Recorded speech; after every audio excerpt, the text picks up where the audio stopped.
One of the most disastrous storms in Florida in years is now heading for the Carolinas. It's headed this way, and I don't know, we're going to hunker down here. There is devastation in the storm's wake across Florida. Communities are in ruins, others cut off. Right now, Ian is over the Atlantic, but expected to roar ashore with new strength later today. Millions of people in Florida, North Carolina, South Carolina, and Georgia are under storm warnings this hour. In Florida, more than 2 million still have no power, and the governor says hundreds of rescues are being carried out.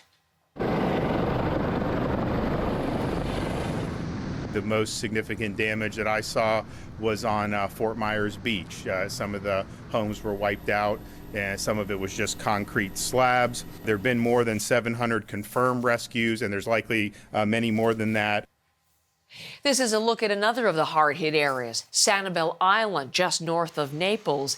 As we reported yesterday, the causeway that links it to the mainland, it's wrecked. A focus for rescue operations right now as well. As search crews go home to home, officials warn storm victims will be found. There are first reports on the number of dead. They vary in terms of numbers. No confirmed totals have come from officials yet. But we will be bringing you all of the new details as we get them over the next 4 hours. You're looking here at pictures here as people pick up the pieces in the aftermath of Hurricane Ian.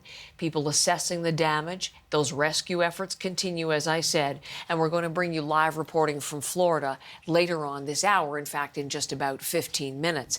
But our senior correspondent, Paul Hunter, is also in the state, and he's been traveling up and down the West Coast, where the storm had its greatest impact. This morning, he looks at the devastation.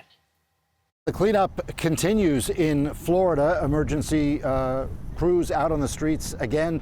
Joe Biden promising federal funds to help get whatever needs to be done accomplished. But make no mistake, this is not a matter of days, weeks, or months, but likely years before Florida will be put anywhere close back to normal again. We're in Sarasota because we want to take a look at this very large tree as a kind of micro example of the force of Ian as it hit. It didn't just have branches broken, but the force of that hurricane uprooted this monster-sized tree. Again, just to give you a sense of the force of that storm. I want to tell you a couple of stories about things we saw. We went to a place called Punta Garda, which is a small town just south of here, about 20,000 people, completely without power. We drove in, the streets were just littered with snapped trees, broken windows, downed power lines, and people out cleaning in their yards, chopping trees with chainsaws, etc., who thought they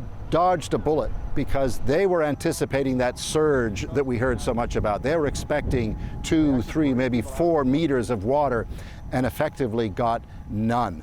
And they felt very good about that. But they got the high winds and they paid the price for that. The cleanup there continues as well. Just north of there, a place called Northport, they got the water surge, they got the rainwater, they got flooding. We met a fellow who had waded through the water to get to people stranded on the other side of the water who couldn't get out themselves. His girlfriend and her mother lived there. They waited out the storm there. He went to take supplies for them there, said they are relieved it is over, but they said, I said, what was it like during the hurricane? And he said that his girlfriend said it was like the sound of a tornado outside for 4 straight hours. Terrifying. She's relieved it's over, but still worried about her fate, stuck on the other side of this water where the flooding has risen to a level where they can't get out. Lots of work to do in Florida. Again, the cleanup continues today, but it is a massive project still ahead. Paul Hunter, CBC News, Sarasota.